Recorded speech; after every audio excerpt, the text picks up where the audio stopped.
This is the Meike 25mm T2.2 cinema lens.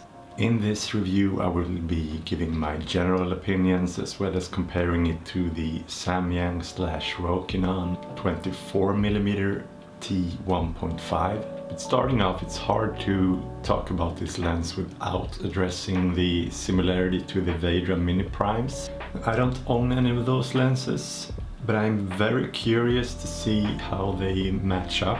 So I do plan on making another video where I rent the Veydra 25mm so I can put those two to the test. But more on that later. Now let's take a look at some footage.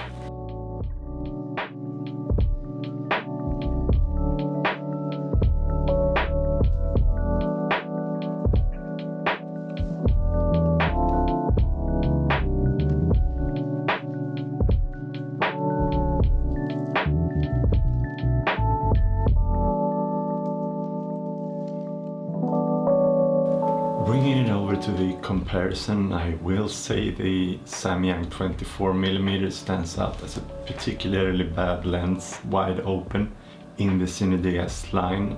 I use my 35mm a lot and I do love that lens. It's sharp even at T1.5, whereas the 24mm usually isn't usable until you stop down to T4. Although the focus on my 35mm is currently out of whack, which brings me to build quality, because these lenses are not built to last. And as happened with my 35, these little plastic followers tend to get misshaped even just from general use. And in harsh conditions, the Samyang lenses definitely don't stand the test of time. Now it is hard to say how well the Meike will hold up, considering I've only had it for 2 weeks, but it feels very solid, and if it is as close to the Veydras as I suspect, it should hold up pretty well.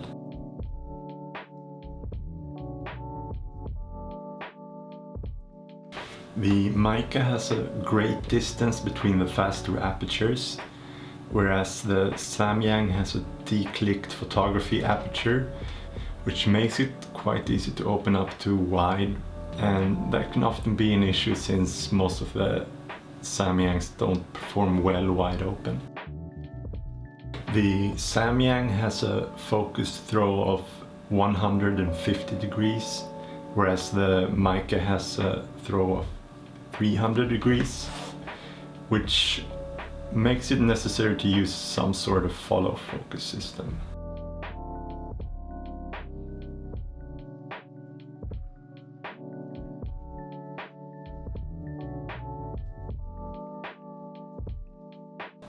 While the Meike isn't free from focus breathing, you can see it's a lot more apparent on the Samyang, with the blinds here to the left going completely out of frame.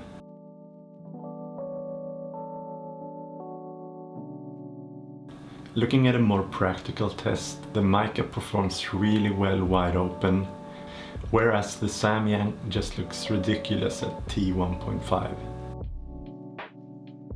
At T2 it can be passable, but it does get quite soft around the edges.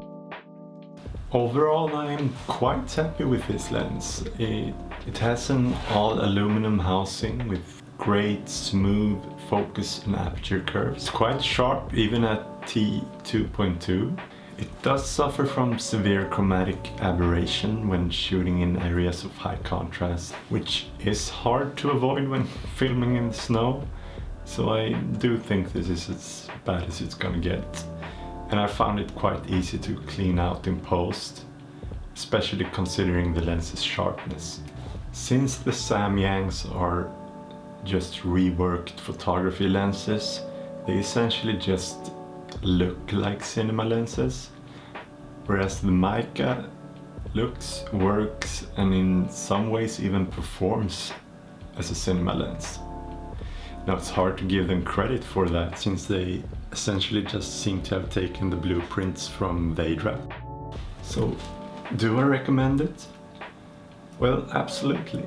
I mean, generally I wouldn't recommend something that seems like a counterfeit product, since Veydra seem to be dead in the water and Their CEO has even moved on to other projects. I don't see them coming back. Now, Veydra was definitely ahead of their time, and it's unfortunate that they disappeared since their products are sought after now more than ever with the launch of the Blackmagic Pocket 4K, and with gimbals and wireless follow focus systems becoming more readily available, there's a big market for a lens like this. And even though they seem to be lacking in originality, Meike are trying to fill a hole left by an amazing product. And since they first started shipping their lens, they have at least changed the housing slightly, so it no longer looks like an exact replica, which I guess is a step in the right direction.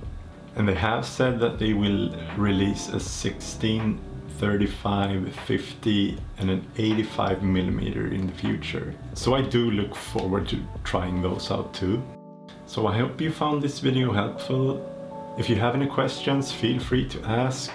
If you're interested in this lens, you can check it out in the affiliate links below. And as I mentioned, I'm really curious about the situation with Veydra.